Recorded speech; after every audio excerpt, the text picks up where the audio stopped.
नमस्कार आज हम पढ़ा शगड़ विषय रचना चलन डिन्न करी भिडियोटी आरंभ करवा। शगड़ एक प्रकार जान काठ बाउंश लुहारे तैयारी हुए। एथिरे दुईटी चक लगी थाए। चक दुईटी काठरे तैयारी हुए। यार ऊपर भागरे लुहार हाल खंजा जाए। मझिरे थिबा तुम्ब चंद्रे अख पुराई दिया जाए।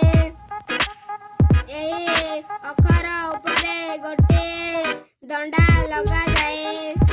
यही दंडार पछ पाख चौड़ा एवं आग पाख अण चौड़ा।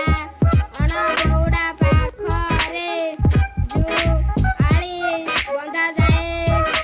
याको दुईटे बलद कांधरे धरी टाणती। शगड़ पक्का कच्चा रास्तारे चली पारे। कृषकमाने ଏହା ସାହାଯ୍ୟରେ ଧାନ ବିଭିନ୍ନ ଫସଲ କାଠ ନଡ଼ା ପାଳ ସବୁ ନବା ଆଣିବା କରନ୍ତି। ଆମ ଦେଶରେ ଏହା ସବୁଠାରେ ଦେଖିବାକୁ ମିଳେ। ଶଗଡ଼ ହେଉଛି ଏକ ପୁରାତନ ଯାନ।